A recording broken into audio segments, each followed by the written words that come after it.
তাহলে ঢাকায় চলচ্চিত্রের গ্ল্যামার কুইন শবনম বুবলীকে তো আপনারা সকলে খুবই ভালো করে চিনেন, কেননা বুবলী তার কেরিয়ার একাধিক চলচ্চিত্র এরই মধ্যে উপহার দিয়েছেন তিনি তার ভক্তদের। তাছাড়া চলচ্চিত্রের পর্দায় তার অভিনয় তার ভক্ত অনুরাগীদের কাছে প্রতিনিয়ত নজর কেড়েছে, যার প্রেক্ষাপটে অবশ্যই তারকা তার অভিনয় গুণে তার ভক্তদের মধ্যে আলোচনা এসেছেন সর্বদাই। অন্যদিকে দেওয়ালের দেশ চলচ্চিত্রে এই তারকাকে সর্বশেষ অভিনয় করতে দেখেছে তার দর্শকরা, কিন্তু দুঃখের বিষয় যে চলচ্চিত্রটি ভক্তদের কাছে তেমন ভালো সাড়া পায়নি, তাই তো চলচ্চিত্রটি সিনেমা হলে মুখ থুবড়ে পড়েছিল, পাশাপাশি সে পরিমাণ অর্থ ইনকাম করতে পারেনি চলচ্চিত্রটি।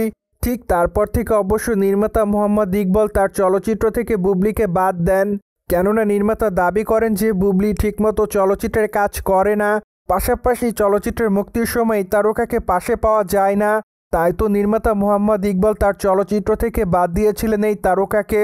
অন্যদিকে ঢাকায় চলচ্চিত্রের তারকা শবনম বুবলীকে সামাজিক যোগাযোগ মাধ্যমে প্রতিনিয়ত অ্যাক্টিভ দেখা যায়, কেননা সেখানে এই তারকা তার এফডিডের আপডেট তার ভক্তদেরকে উদ্দেশ্য করে আপলোড করেন।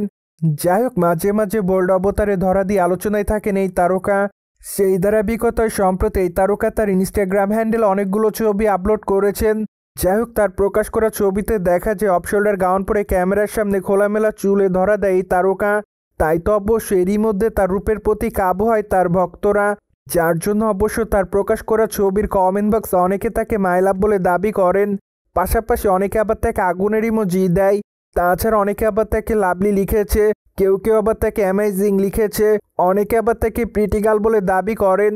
যাই হোক, সবকিছু মিলে আপাতত এই নায়িকা তার ভক্ত অনুরাগীদের মধ্যে এভাবে আলোচনা এসেছেন। বাই দ্য ওয়ে, ঢাকায় চলচ্চিত্রে এই নায়িকা মাত্র কয়েকটা দিন আগে পিনিক শিরোনামে নতুন একটি চলচ্চিত্রে যোগদান করেছেন। যাই হোক, চলচ্চিত্রটিতে অবশ্য তার বিপরীতে আদর আজাদ অভিনয় করবে বলে জানা যায়, পাশাপাশি এরই মধ্যে জানা যায় যে চলচ্চিত্রের শুটিংয়ের কাজ শুরু করে দিয়েছে নির্মাতা সংশ্লিষ্টরা। তাছাড়া নভেম্বর মাস পর্যন্ত চলচ্চিত্রের শুটিংয়ের কাজ চলবে বলে জানা যায়। সোভিয়ার জেনে তো নিলেন, ঢাকায় তারকা শবনম বুবলীকে আপাতত গ্ল্যামার ছড়াতে দেখছে তার ভক্তরা। ফলে এই বিষয়টি নিয়ে কোনো রকম মতামত থাকলে কমেন্ট বক্সে জানাতে ভুলবেন না। Subscribe our channel for more update.